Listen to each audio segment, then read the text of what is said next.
we're not ready because the fireboat is down. The fact is that if it's just normal flooding and so on, that is something that we deal with on a day-to-day basis. I know disaster preparedness director, Mr. Clark, does a tremendous job with 18 years of experience, so we're guided accordingly. So we are able to deal with those disasters. But if it's the out-of-the ordinary disasters, which we do on a day-to-day basis, I'm not sure if we have the capacity to deal with it. No, we do have some level of support from the agencies, although the last couple of meetings, and just to concur what Mr. Clark has been saying, they're missing in action. But that being what it may, we do have a rapport, and we do have the reports coming in, and we do have the connections.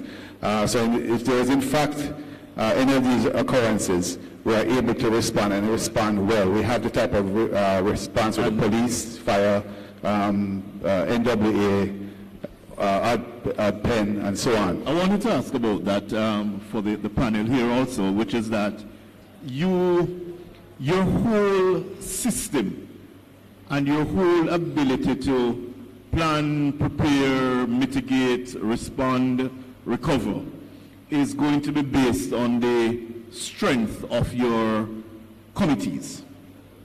How are your committees operating?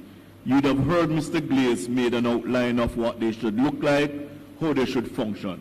How do you find them functioning? And let me start first of all with Portland, one of those very vulnerable areas.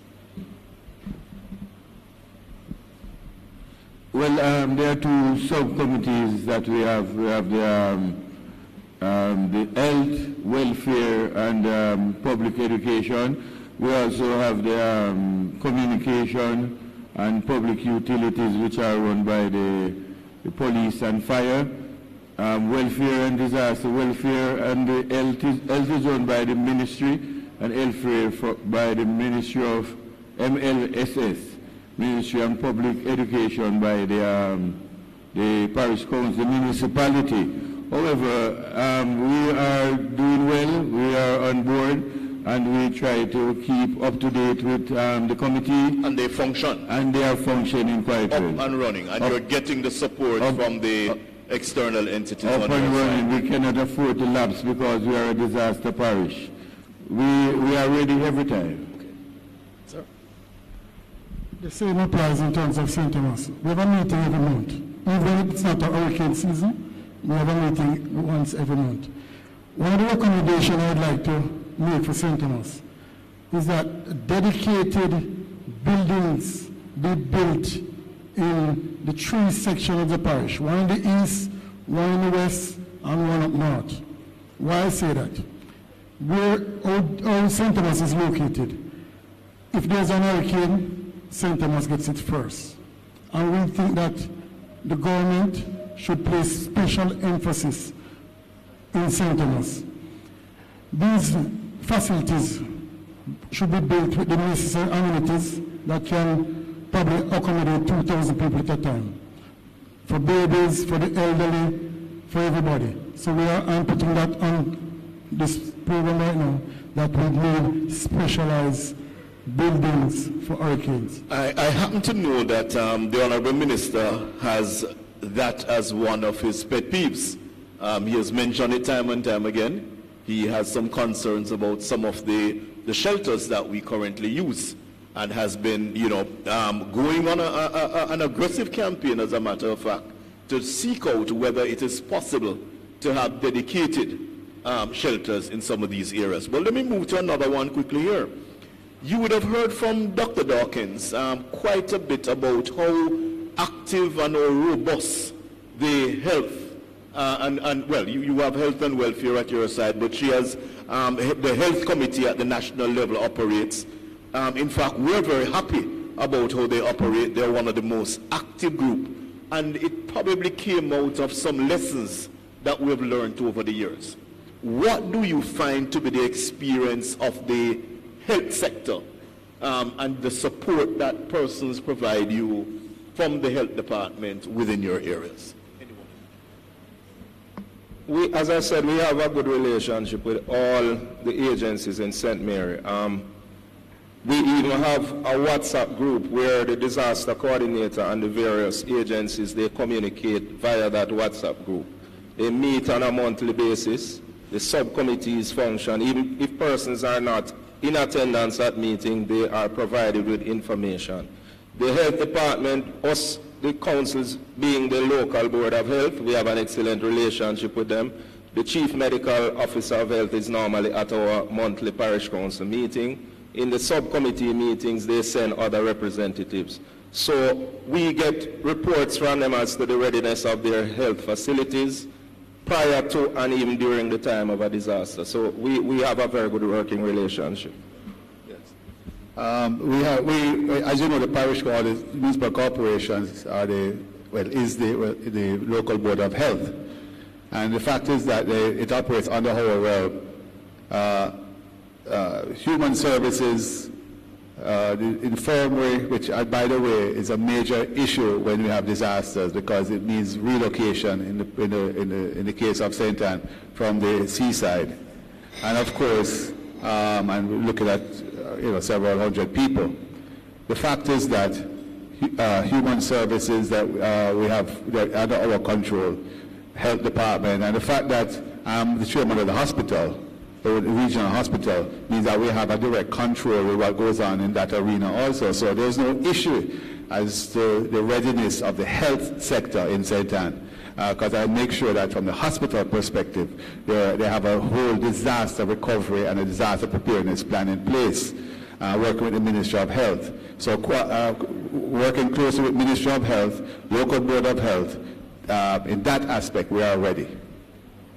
I got a concern raised with me recently. I will not call the name of the parish, but a coordinator had raised a point about the matter of relief. The concern raised was that, no, in fact, it was not a coordinator, it was a political representative, actually. Relief, they say, is slow. The MLSS, they say, don't hit the ground as early as they should. They go and it takes a while before the persons actually get that item in their hand, or whether it is the food or it's bedding supplies or whatever it is. Are there challenges with the response, that early response in that phase that we do the relief? Is there a challenge? Do you find it to be a challenge? And if you do, how would you recommend that we fix that issue? I'll start with you, sir. In Westmoreland, we don't have a serious challenge with that. Just a few months ago, we have serious flooding in the parish. And I can recall it started, I think, it rained the Saturday, Sunday, and the Monday morning, I was supposed to be going to Kingston. And coming on, I saw the flooding, and I stopped and I went to the office. The coordinator and myself spoke, and we get to MLSS, and we use our municipal corporation truck, and by midday or so, we had food out there to the people in the McNeil, Little London area. So we don't really have a problem getting relief like that. And we have arrangement with business places that we can get stuff from. I love the opportunity. Oh, sorry. No, I asked to be allowed to respond to this because in St. Mary, again, I don't know if it is unique to St. Mary, but it's something that we have fought for over the years. Whenever there is, for example, a hurricane, we as politicians have the largest network out there in Jamaica. Our indoor agents, outdoor agents, our runners. And there was resistance in people accepting this type of network. So once there's a disaster, all councillors will get on their phone and call those persons that they have out in the field. We will get information as to who will get damaged. And it is not done on a political basis because these people live together in a community. So if I call and say who has gotten damaged, they're going to tell you both People's National Party supporters and JLP supporters. Once we collect this information, it is passed on to MLSS, and also our poor relief officers go out and assess with MLSS, do the assessments as well as our disaster coordinator, and all the resources in the parish are brought to bear in doing these assessments. The only time that persons can say it might be slow, not in terms of the assessments, but usually in terms of the relief, because that is where it is a little more technical and creates and needs further funding some of the times to provide the relief.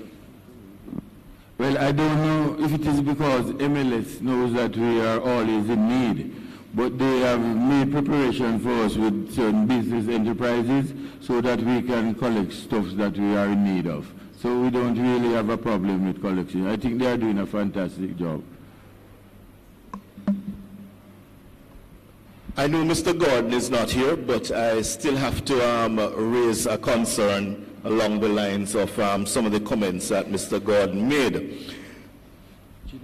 I have a concern, and it's, I just want to hear from you, honorable gentlemen, here on the panel. Mr. Gordon has been making some very specific points all along, right? You listen to the newscast, you listen to his news clips about how we treat the environment. He can do that much and no more. And he said it again today. Individually, in your areas of responsibility, in your municipal corporations, in your parishes, can you tell me two things that you have been doing to move the business of solid waste management to the level where we'd want to get it? What have you been doing for the positive of solid waste management? Who would like to take the shine off the ball? Thank you. Well, what we have done, we have realized that enforcement was a problem in the parish. So we have intensified our enforcement. Hence the collection of garbage it has improved and we are going well. We also get some of the business people to come on board because some of the Chinese said that they didn't know that they could pay for the garbage to be collected. So we have signed them up and they are cooperating now. So I think the town is getting better right now. So that's what we have done. Out west. Well, let me say this. Solid waste is a serious problem in Westmoreland. And to every day that I look at the situation, how it is collected, how with the trucks that they have. Today the truck is there, tomorrow it's not there. It was just last week at about 10:30. I was traveling down Great George Street, which is the main street in the town of Savlamar, and the garbage truck was there at that time. When we have said it straight and plain, by 6 o'clock, all garbage supposed to be picked up on that main street. But let me say this. The situation with garbage in Jamaica at the present, it's a very serious one.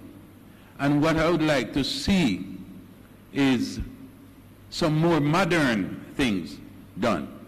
I've been to several places, and what I've seen in these countries are totally different. And I think it's time that we look forward to moving into these directions. I'm trying to get from you, though, Your Worship, what in Westmoreland, are there any small things that you have been able to do, you and the council have been able to do to move that until we get to the stage where we have, the vacuum cleaners and the automatic sweepers and things? We're going to still be using the laborers on the roadside in their vests, and I hope they have their vests on in the mornings. Well, but are there any things, any initiatives that the council has put in place? From the council, put in bins. Also from TPD, put in bins in the town, Negril, Savlamar, and it's helping a bit.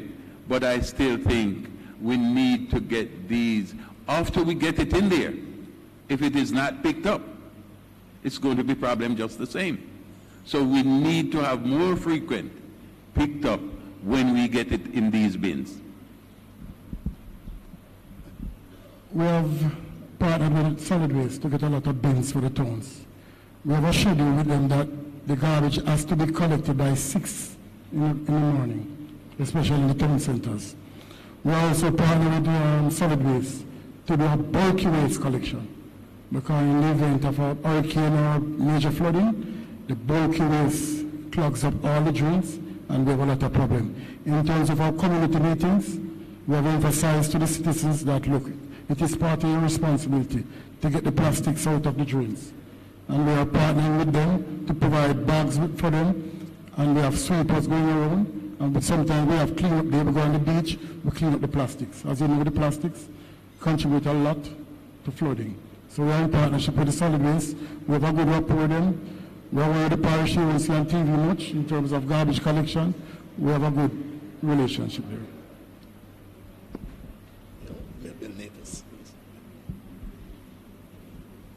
Comment? Yes, your comment. Our situation in St. Anne is somewhat different because the solid waste have performed well. We have installed well over 85 garbage containers throughout the town of Ochoa, and 20 in St. Anne's Bay and 20 in Brownstown, and they are cleared twice per day. So we don't have an issue there. However, what we found is these merchants dispose of their garbage at the base of these containers, and that has posed a problem. The problem with garbage is that there is no law to deal with the issue. It's an enforcement, and there's absolutely no enforcement on the part of solid waste to prosecute individuals who dispose of their garbage improperly.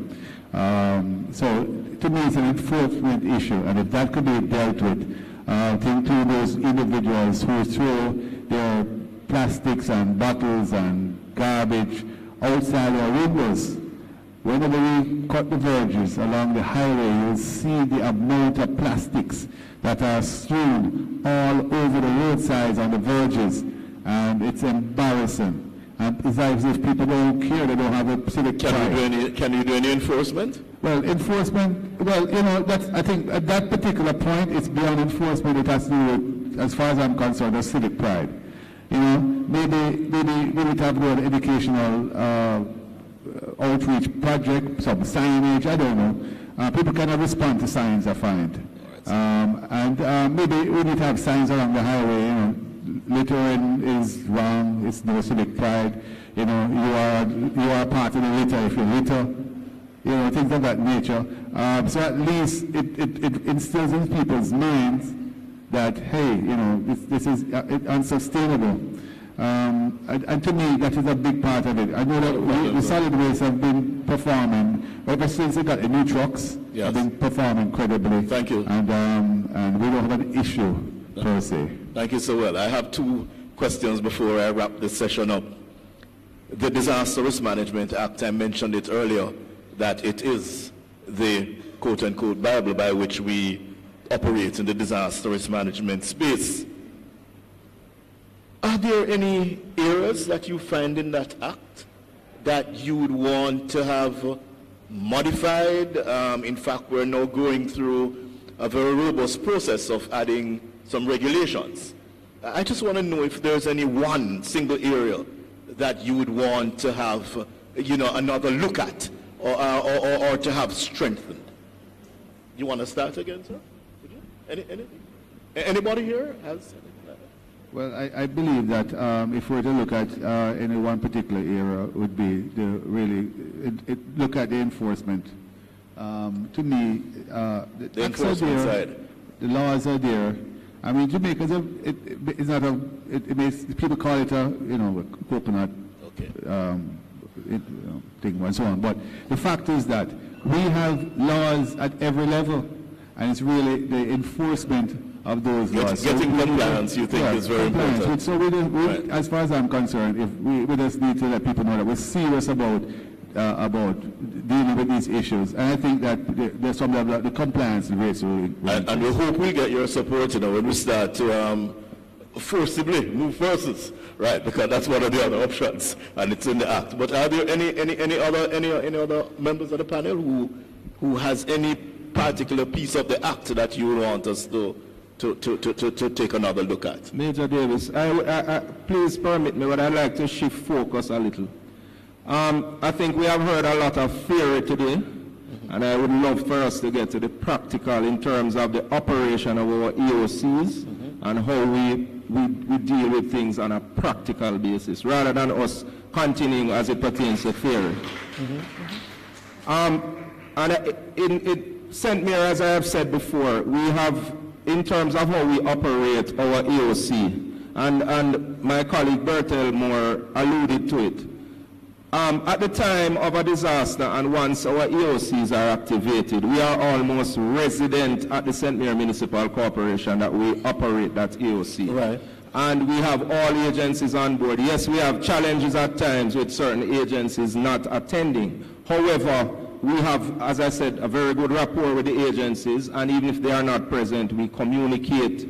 So we have equipment on standby. We have reports from the agencies. We are able to get reports from in the field as to where there are areas of problem, and then we disseminate the resources from that EOC. So it is an operation. I'm sure the national EOC probably operates similarly, but I think it is something, you know, that is worthwhile of commendation, how people, the staff members at the corporation, as well as some of the councillors, leave their own families to be resident at the corporation for days on end to see to it and run this operation. I thought you were mentioning that there was a challenge with something, but you're just commenting and complimenting the team because they rally to that. Yes. And they rally to that cause every time. Definitely. And as I said, there are challenges with with some agencies, okay. But we, as I said, we still have good communication with those agencies. NW is one of those agencies that hardly attend the EOC, but once we call them, they will have equipment in areas and they will attend to the needs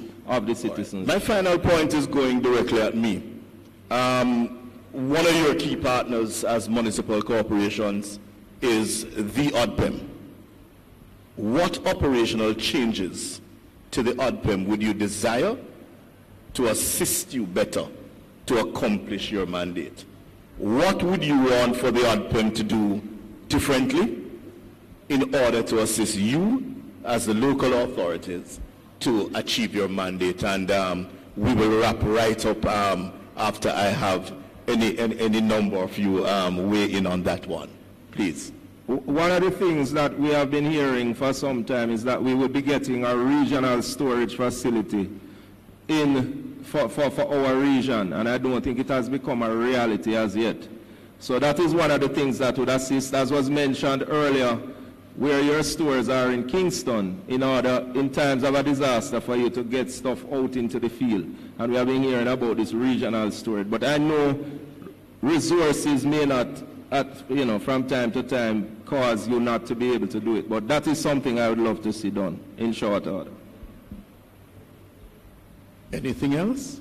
Ms. Jenke, you know where the camp is in St. Mary, right? In Port Maria. Yes, I know we have a store there. All right. Anyway, but you're one of the lucky ones. What is in that facility at the time? And what we're trying to do, it's a very small facility, and we're actually trying to build them out.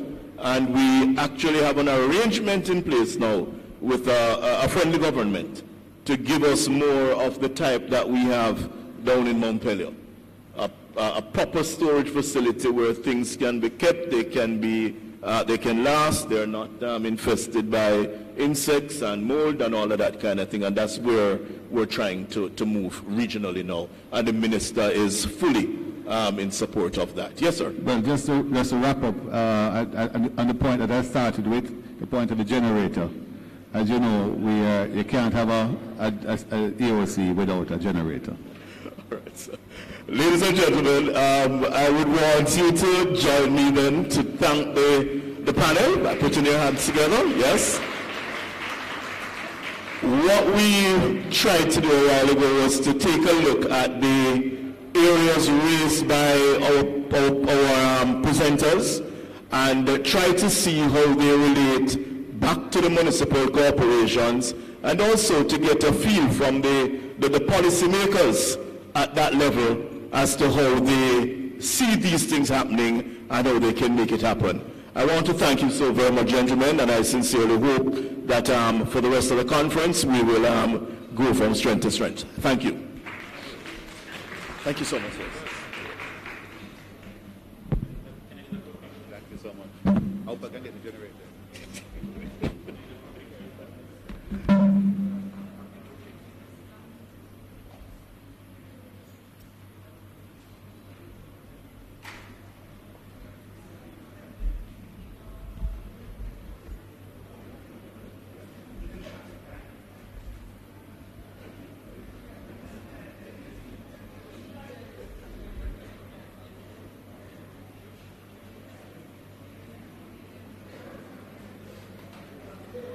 And we're moving straight into the next panel.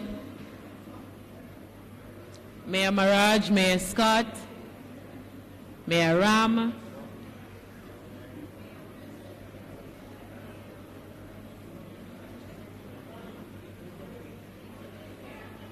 Dana Reed Allen,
yes, once I finish my introduction, then you can answer. Good evening, ladies and gentlemen. The pleasure is mine, actually. It's the end of the day, and who sounds like me at the end of the day?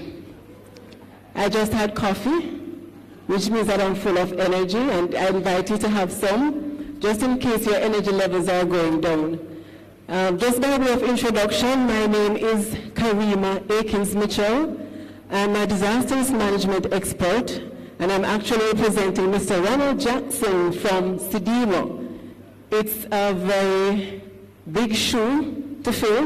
I don't know what size he wears, but certainly he's a very famous man in the region. This session, as you can well imagine, we're going to put some regional and local lens on the issue of resilience. And so this afternoon, in the true regional spirit, we have a guest among us.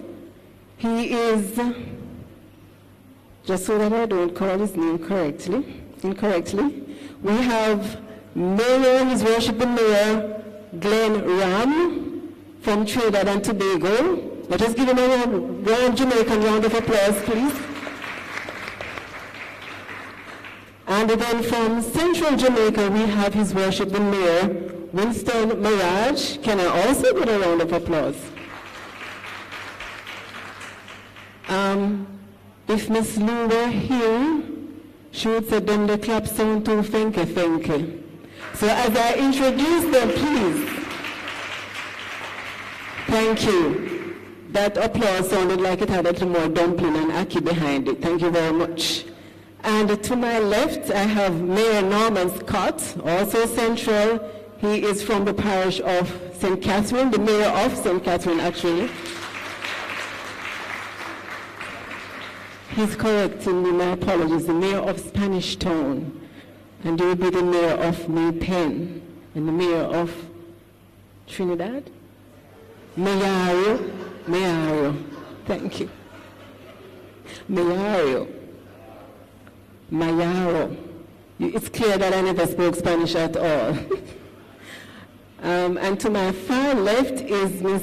Dennerine Allen from the Social Development Commission. She is the only person on the panel who is not wearing the title of mayor, but I'm not sure if I'm speaking something into being Dennerine. All right, so my opening remarks starts with the recognition that disaster management is a development issue. We have been talking a lot about response and relief and so on, but think about disaster management in the context of development. What do I mean by that? Depending on how you develop, you may positively or negatively contribute to development. And all the impacts we have had in the past, Hurricane Ivan affected GDP by 8%, Hurricane Dean was about by 3%, Hurricane Ivan in Grenada was 200% of GDP, and I'm sure the same is also for Trinidad.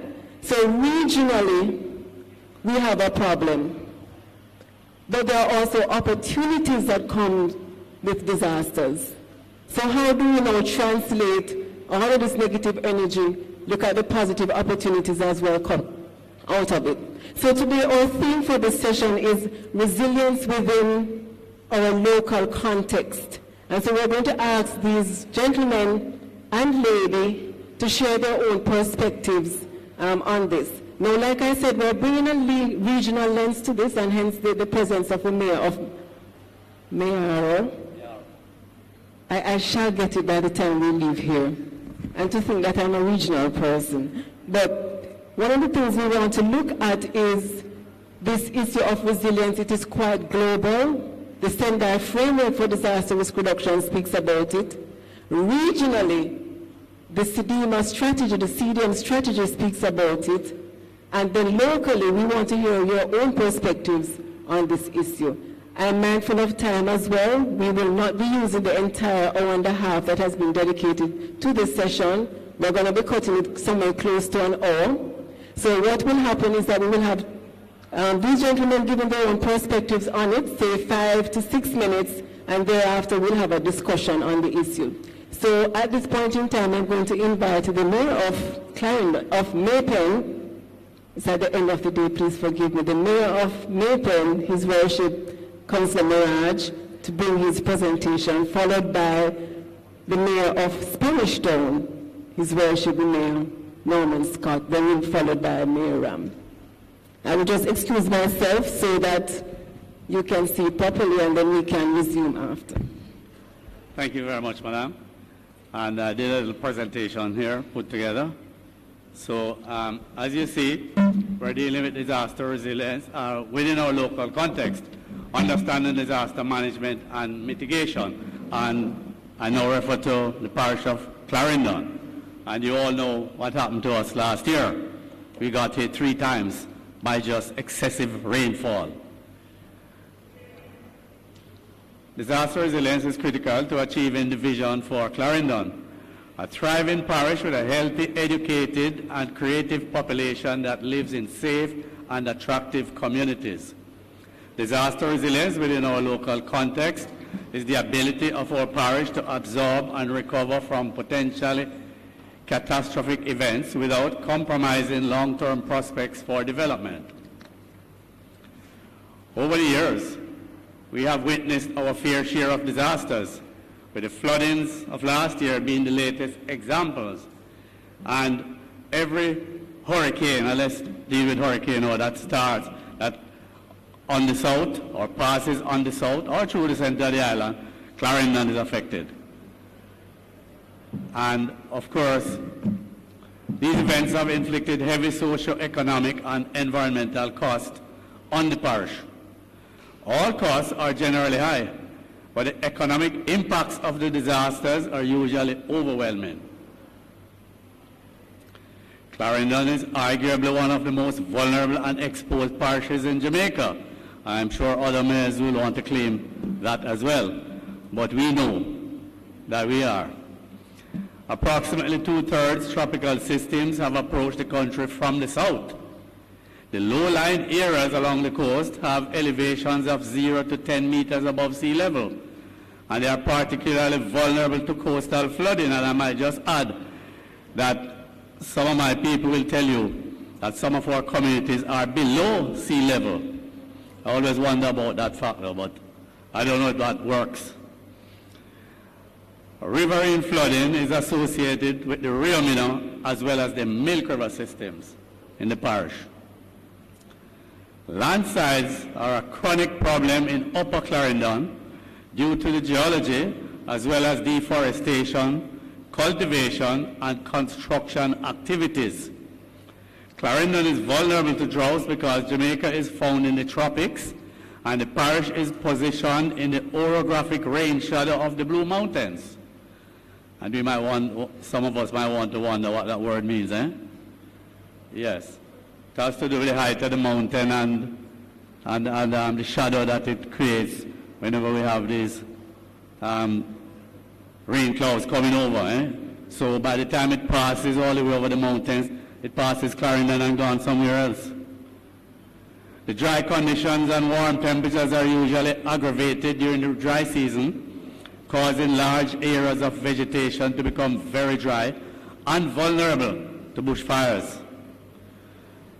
Poverty and disasters are operating in a cycle in the parish.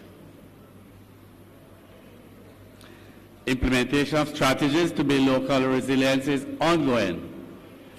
And of course, we do so by ensuring we have public awareness and training exercises, and also by the retrofitting of buildings to effectively serve as emergency shelters. And we have been doing this in conjunction with our ministry and ODPEM, and we have been retrofitting some schools,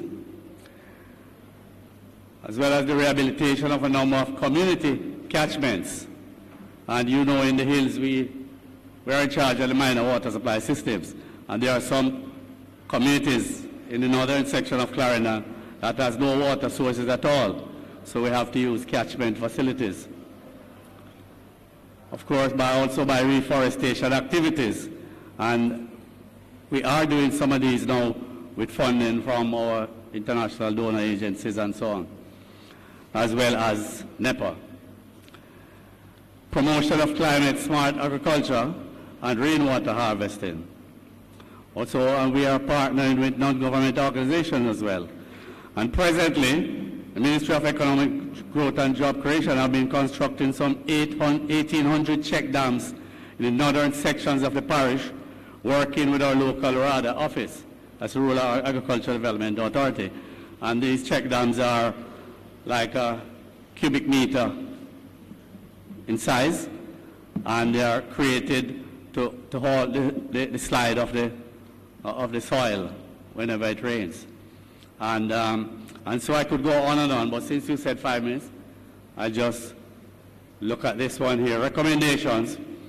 It is recommended that disaster management be more proactive and take on a multi-sectoral approach to address major issues such as poverty, environmental degradation, building on marginal lands, and so on and so on. So, I thank you. Thank you very much, Mayor Mirage. We now invite Mayor Scott. He's already taken the podium.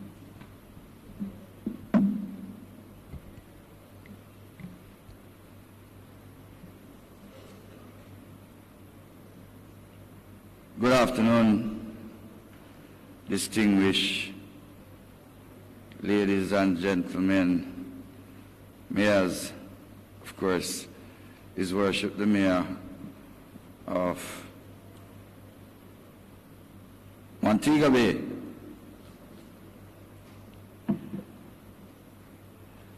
In my presentation, I don't want to be long and boring because most of the issues would have been already highlighted, because Jamaica, almost everything in Jamaica is quite unique to each of the municipalities.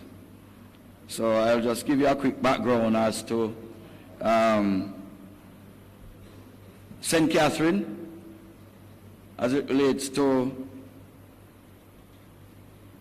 a profile relationship between the parish development and the disaster, critical mitigation, requirements, needs assessment, of course, the resilient success and the way forward. I'm quickly do, so you can flip that one.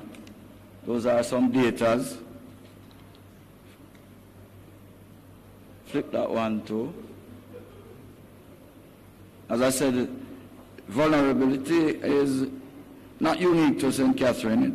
It's almost the entire Jamaica. The risk profile, and I just want to quickly look at that one. The parish is exposed to multiple hazards such as hurricane, land slippage, tsunami, storm surge, flooding, chemical spills, terrorist attacks, and crime and violence. And I think crime and violence is something that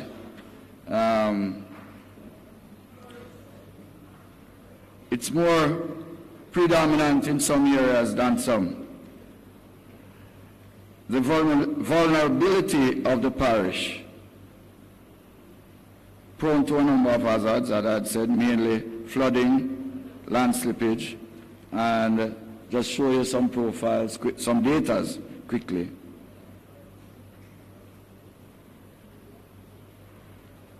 You can flip that one too. And I'll just go over to critical mitigation requirements. Enforcing of building codes, land use, planning and zoning, landslide mitigation, mapping of susceptible areas, and enforce no building zones. Increase public education, and this is one of the areas that we have been really spending a lot of emphasis and doing a lot of work. We have been doing lots of community forums to include schools and community groups. Community disaster risk management need to increase community-based groups and projects. And I go now to resilient success. Risk Reduction Management Center, the RRMC, our early warning signs, sirens, and we have one in Rivoli and we have one in Thompson Pen. Partnership with the WRA, and this is specifically to the Royal Cobre Gorge. I'm sure lots of persons would have heard from time to time. Persons are trapped in the Bogwalk Gorge. And so we have formed a partnership with the ODPM, and we have instituted a road closure gate system. This is one in which there's a gate at the southern end of the gorge, and there's a gate at the northern end of the gorge.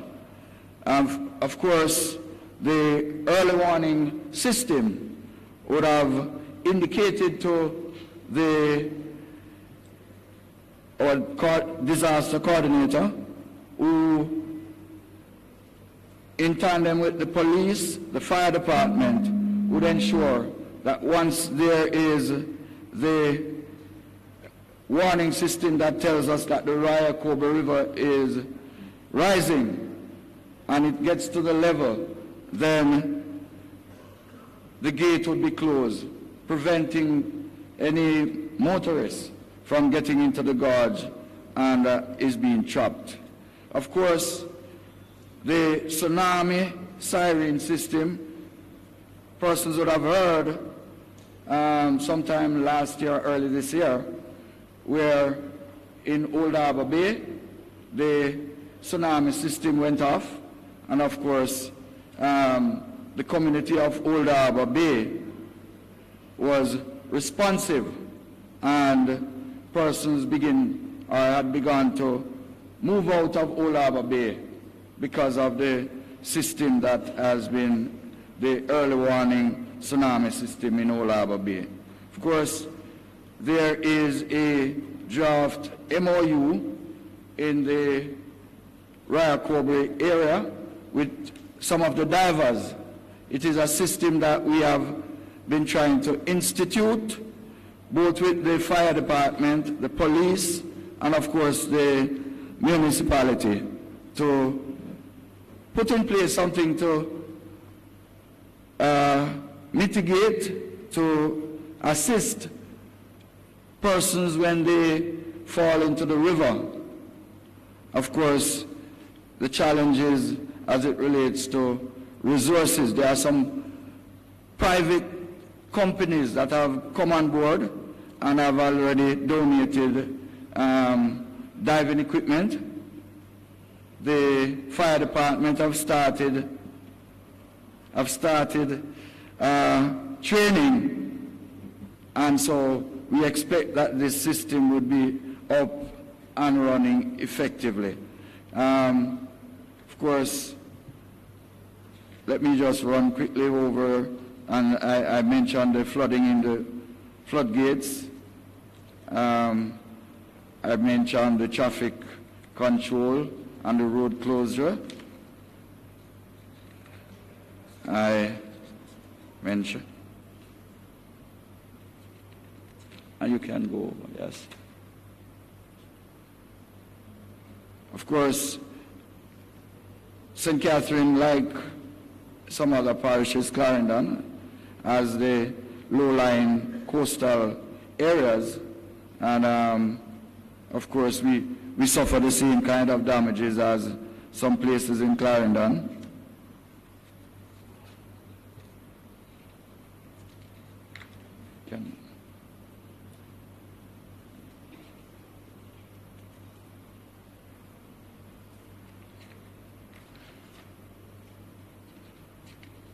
Some quick pictures of the system.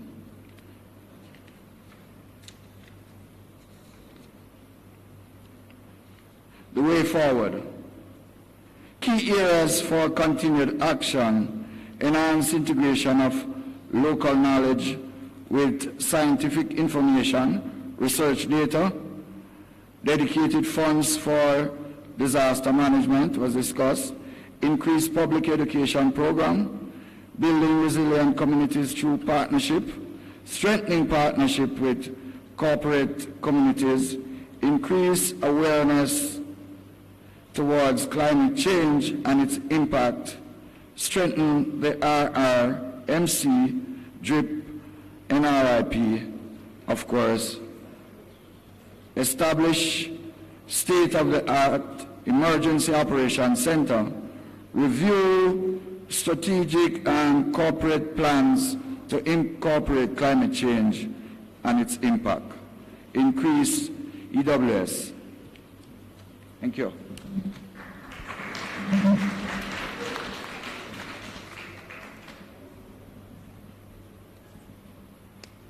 Afternoon all. Afternoon. I see a lot of people are yawning. Probably I know you're a bit tired. I was not as fortunate as my colleagues here to prepare any PowerPoint presentation. Only when I came in this morning I saw I was on be part of this panel. But like my colleagues said, we are not different from Jamaica. We are prone to disasters just like you are. And but one of the major disasters in Trinidad, and by extension the municipality that I'm in charge of, it's a flooding, issue of flooding. And I don't know if you all could remember, probably last year before, we had the issue of Brett, and Trinidad and Tobago was affected extensively, and that caused a drain on everything. I do not want to repeat and regurgitate everything that was said. I know you will hear the word mitigate, you will hear the word resilience, you will hear a lot of things over and over. But in terms of the approach that we take, I'm looking at the regional corporation level, is that we have set up some areas in terms of our volunteer network. It's something that we have implemented throughout Trinidad and Tobago in the 14 municipalities where we have volunteers on board in every municipality. This has been working well. We have a number of persons on board with us, and we have started all the training mechanism. So at this time, and while I'm speaking to you, only last week some training programs were completed in terms of getting the volunteer network up and running in terms of preparing for any disaster that may hit us. Like yourself, we have the issue with the number of persons that state agencies that attend these meetings. But we have extended out of that, and I can speak from my region. Yes, at the region, we call it a regional coordinating meeting where you have the major stakeholders who are supposed to attend, and sometimes you have them that don't come sometimes. But we have invested a lot of time and energy speaking with the energy companies within my region, because part of my region is agriculture, fishing, and the energy sector. So for the first time, we have companies like BP, Shell, they are on board with us. And I think you know why they came on board? We invited those persons to a stakeholders meeting. And when they really saw the need, and let me tell you, I got them in a little trouble, because there are a number of gas lines that is throughout the region. And I told them we are going to map out every single line and put this line belongs to BPTT, this line belongs to NGC. So in case anything may happen in terms of disaster in the region, we could blame you. Nobody wants to be identified. Everybody got on board and they are willing to help. Before I left, BP is asking me, Mr. Mayor, what do you need for this upcoming? I sent a long listing and we are getting some support from those people in terms of assisting for the first time. As I said earlier, when I gave my spoke this morning, is that I partnered with the U.S. Embassy in Trinidad, and we got the Delaware National Guards, and they spent 3 days in my region looking at our disaster plan, how we could improve on these plans, how we could use that plan to mitigate these areas, and how we could ensure that this year, in case we may have any disaster, it will be very much minimal. They went through this plan, and we had, again, the stakeholders involved in this, and we have a proper plan now for the first time within my region. So, God forbid if something should happen, we see exactly how this plan, if we put into action, how it will work. I know you want to, there's other things, we have the shelters, we have the staffing with the DMU, we have one system that we have in place. We have a proper GIS system where we track and we monitor in terms of any disasters that may happen. So we could tell you exactly this is coming, that is coming, so this information could be disseminated to the communities and the region in a faster time, so we'll be able to be prepared. One thing I heard the Prime Minister spoke about, and we're also looking at it in our region and by extension our country, in terms of proper planning, because a lot of these disasters, some of them are man-made, and people themselves are, we have people building on the riverbanks, we have people building in areas that are prone to flooding. So now we are enforcing the laws according to our municipal laws, and we're going even at the national level to implement these laws. And it's working well. I have formed something in my council. I don't know if it's here in Jamaica. We have a buildings committee of the council, and what we also have within that committee, we have the power according to our Act 21 of 1990 that governs local government, that we could form a committee to serve show cause notice on persons. So if they do not comply, we could demolish, we could charge them, they could go before the courts and so forth, and we have started that, and we have seen people more than ever started to comply with the law in terms of it. Thank you. Thank you very much. And now hand the microphone over to the ladies. Usually the ladies are first. Where's Roland? Roland, yes, you have a special place for the ladies. Unfortunately in this case, but it means that you're not necessarily last. You have the final word. Good afternoon, everyone. I will briefly give a reflection on the importance of communities in disaster management and mitigation, and therefore ensuring resilience at the community level.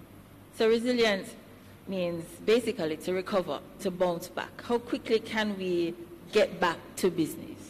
And that requires an ability to adapt to all the diverse changes, the vulnerabilities, what's happening in our different spaces.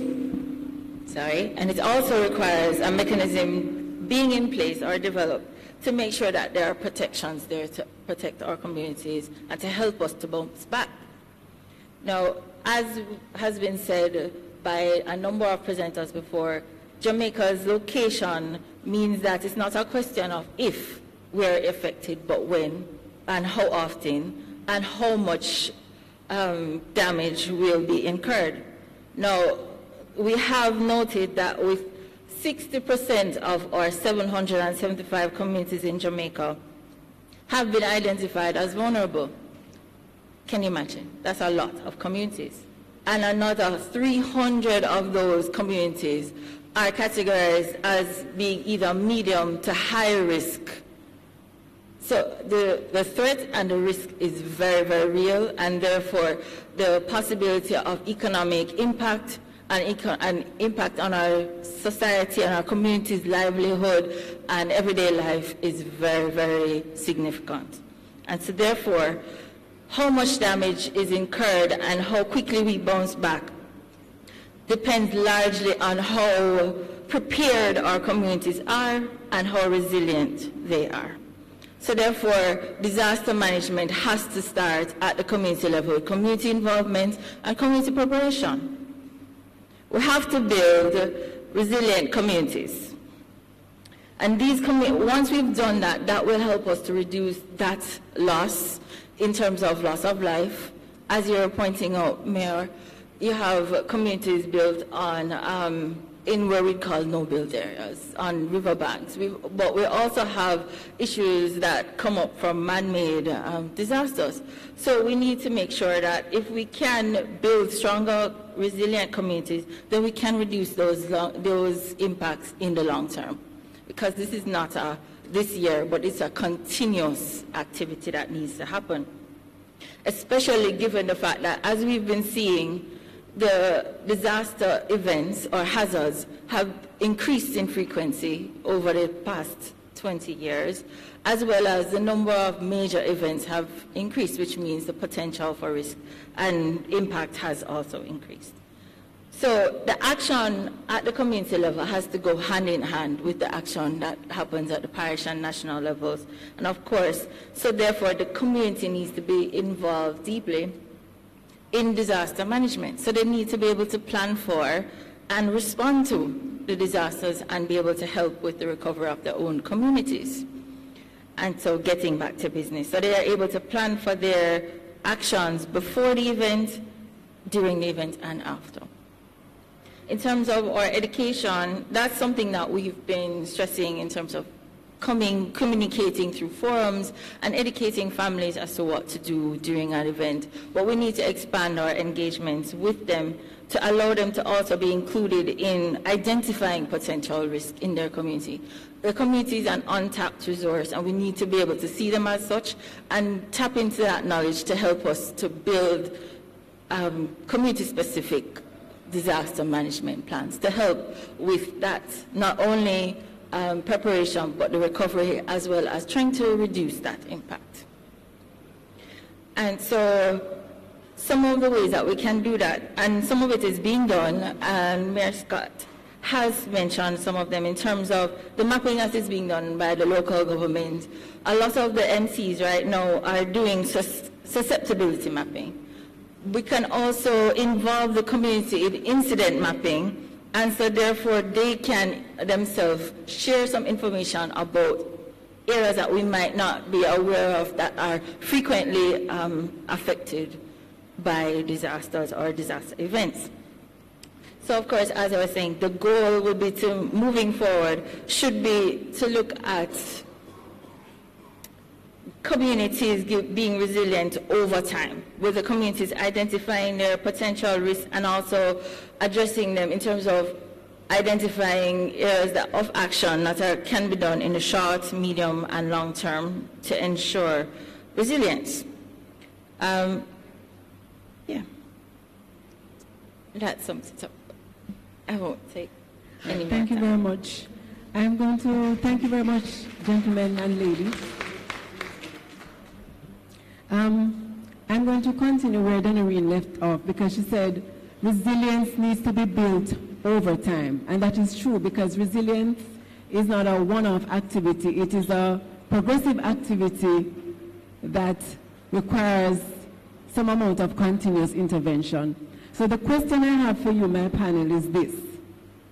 Are you measuring that progress over time? Do you know where you currently are at this time in your resilience building efforts? You have to baseline, and then each time you measure. Where are you right now? Are you taking deliberate steps to measure your progress at building resilience? Well, yes, in Clarendon, we are doing that, and we have implemented a number of strategies to measure. However, we are hoping that an event like last year doesn't occur again because, you know, it's like you take one step forward and something happens, you go 2 steps backward. So we are hoping that nothing happens this year to prevent our movement. So over time, we'll be able to see the results as such. Okay, I can speak about the region that I represent. Actually, in terms of it, we know the areas that are more prone to disasters. We have mapped it out. We have come up with strategies and we could use it, mitigate, and areas that how we could track it over a period of time. We have learned from last year. We had some major floodings in my region and some disasters. So we have put processes in place for this year. Again, it's an ongoing process, but we wait to see, hoping that we don't have any disaster. But if we should, I am hoping that it would be less than what happened actually last year because of some of the processes, again, that we have put in place to try to alleviate the problem. Certainly, St. Catherine, we have been measuring the over time things that would have happened last year and for the year before. We would have been able to decide whether or not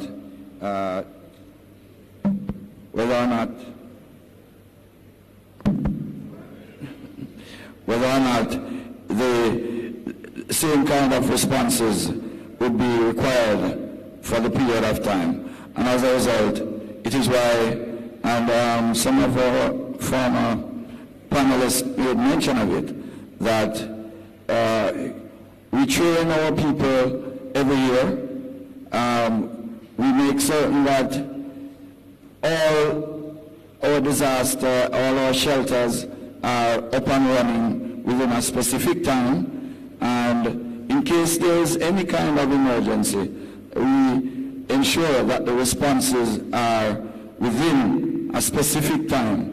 Failing not, we would have said, well, our work would not have been as we would have required it to be done. And so for every period, we do the assessment, we do the analogy, and we make and take corrective actions as we go along.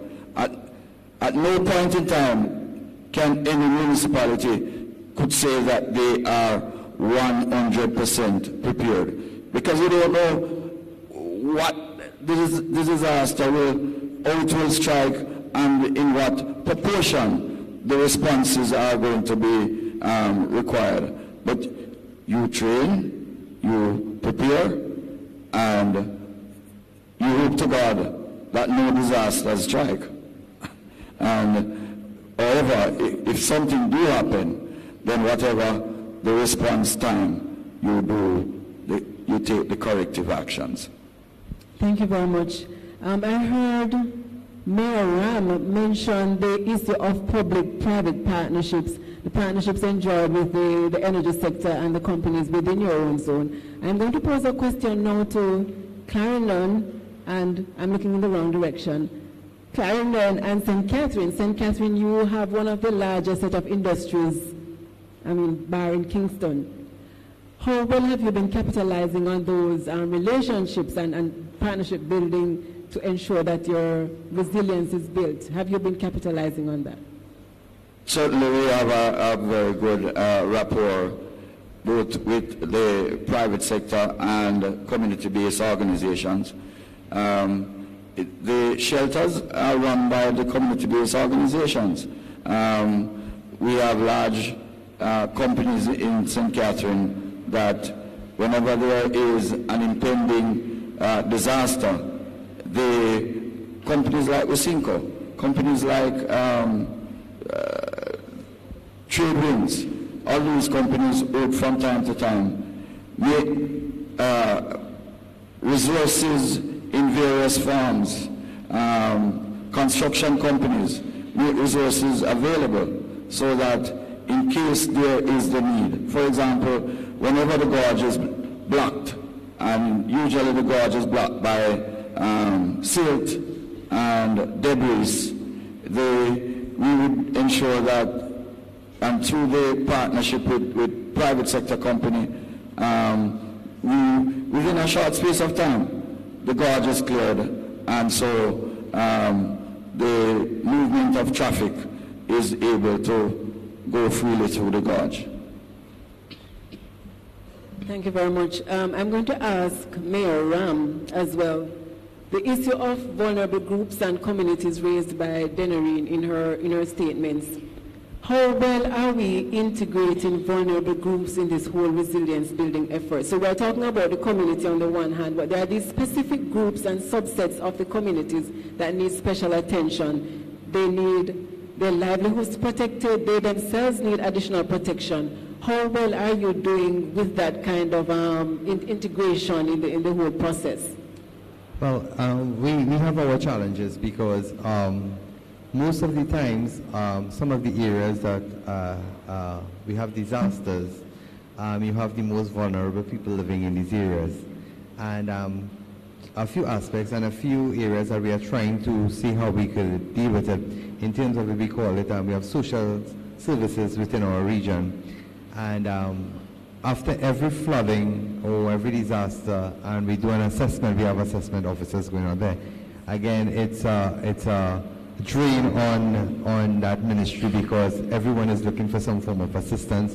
Be it they would have lost their stuff at their homes, they would have some form of disaster, kids would have lost their school supplies, you name it. So we have that strain on that.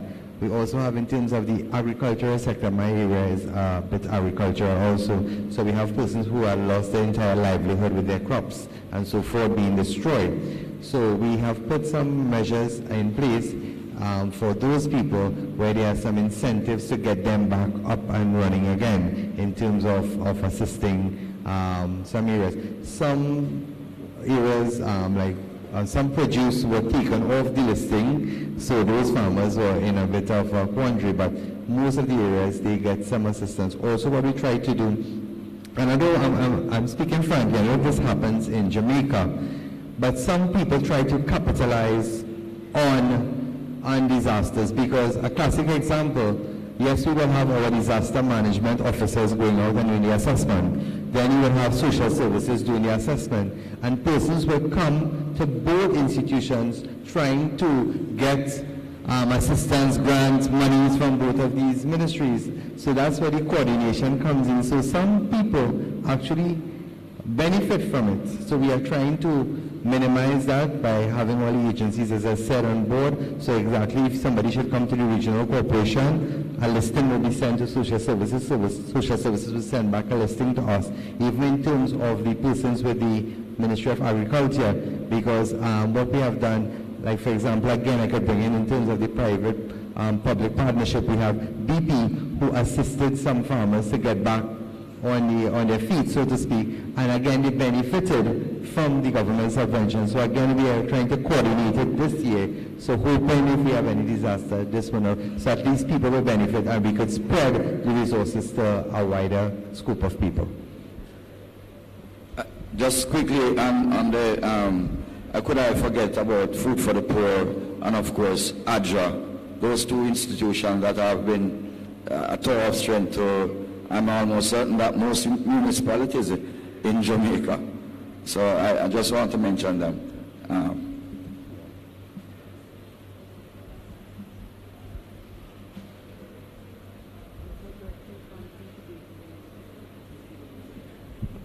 So in terms of integrating our vulnerable groups, it's critical. As we said, the impact, if we're going to be successful in building strong, resilient communities, we have to look at all the groups in the community. So we look at all the strong community groups. Those are presently participating through our local governance framework, but you also have persons that are vulnerable, the elderly, what we call sometimes the marginalized. But you have to integrate all of those people into the process to make sure that we are preparing and taking care of them so that the disaster happens to them as well. So we're making sure that the impact is reduced with them. As the SDC, what we have decided to do, and we have been doing through our priority planning process, is that we usually take our communities through to develop action plans for their communities, highlighting what they want to change themselves and some easily achievable tasks that they can help to develop their own community. We're going to be integrating a dialogue of disaster management, risk identification in that process to better help the communities also to develop their own plans and add to that plan that we're already developing a disaster component in terms of how they would recover, what they need to do. All right, so I'm almost at the end because I got the 15-minute signal several moments ago. There's a question I have beyond just the response, because we seem very, very comfortable talking about response and preparedness. But resilience is a lot more than that. As we agree, it's a continuous process. What plans do you have to invest in long-term projects? We're not just talking about the immediate response. Investments in long-term concrete projects that will get us over the bigger hurdles, so to speak. What are your plans at the local levels for things like that? And I will take the question from all three mayors. Okay, well, we have been working on a number of little things. And just earlier I was talking to my CEO there about a project that I would love to look at, which would be getting funding to strengthen the roofs of the poor and vulnerable in the communities. Because if you do that, then you'd have less damages if you should have like a hurricane or heavy rainfall and all of that, as well as looking at those areas that they build their houses and to see how we could avoid flooding, you know, and so on. So we have been looking at these things in different areas of the parish and according to how they have been affected over the years, and to see what systems we can put in place, you know, to mitigate these disasters.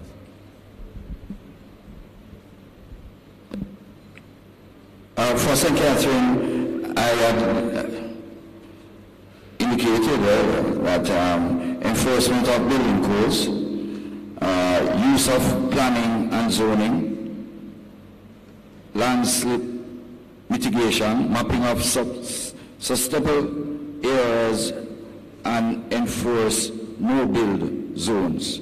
Of course, the increased public education, which I stated, the community forums that we do on an annual basis.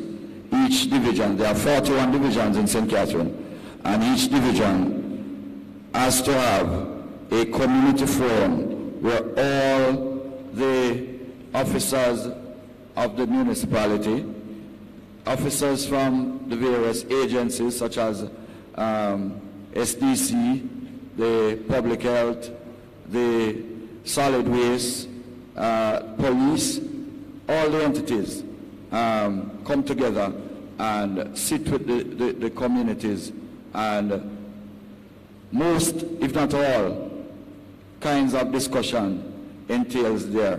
As a matter of fact, it is why we think that this, you know, you used to see people going out to demonstrate for every single little things.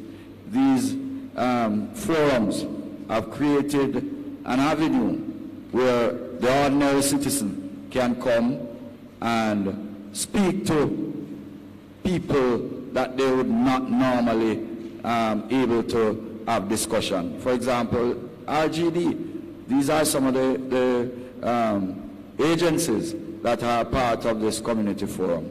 And we think the more we do it, the more people are becoming accustomed to it and getting comfortable. And it is going to decrease the kind of tension that is so pent up sometimes and cause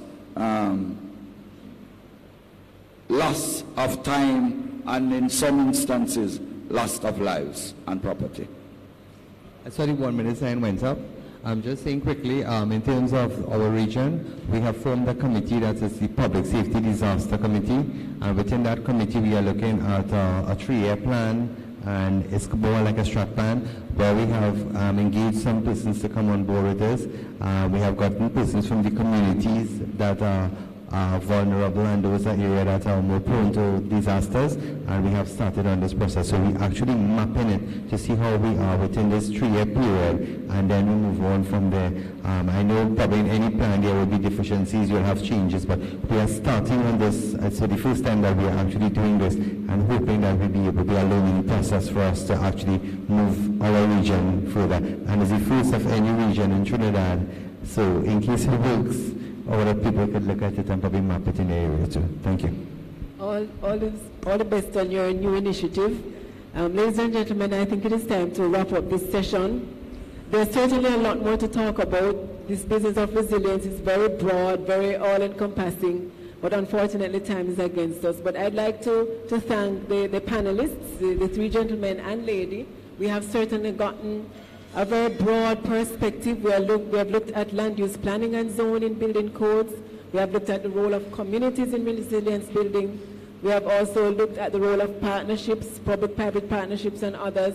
And certainly those will go a far way in the resilience building of the local context.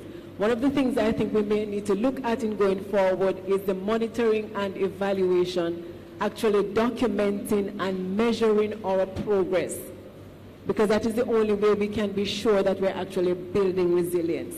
So ladies and gentlemen, thank you very much. Mayor Ram, Mayor Mirage, Mayor Scott, and Ms. Allen, thank you so much. You're welcome.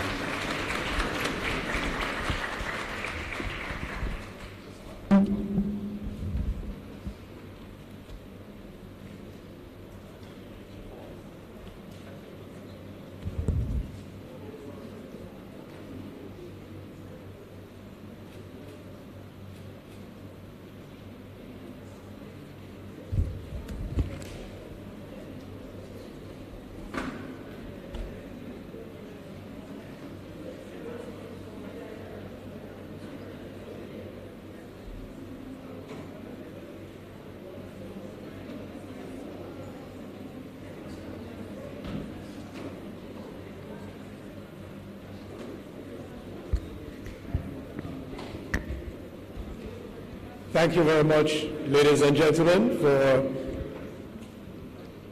your very kind attention and your participation and perspectives today. This is the end of, officially, the end of, well, almost the end of day 1 of this very special conference. If you follow the conference guide, you will see that there is one more session to come, which will involve the Honorable Minister and the mayors, CFOs. That session, the Minister will return this evening. That session, which will involve the mayors, CEOs, CFOs, amongst others, will begin at 8 this evening, where the Minister returns. Yes.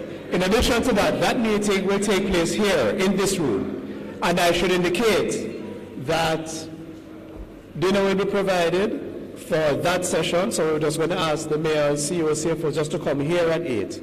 And the various arrangements will be in place here in this room for the meeting. Yes, in this room for the meeting with the minister.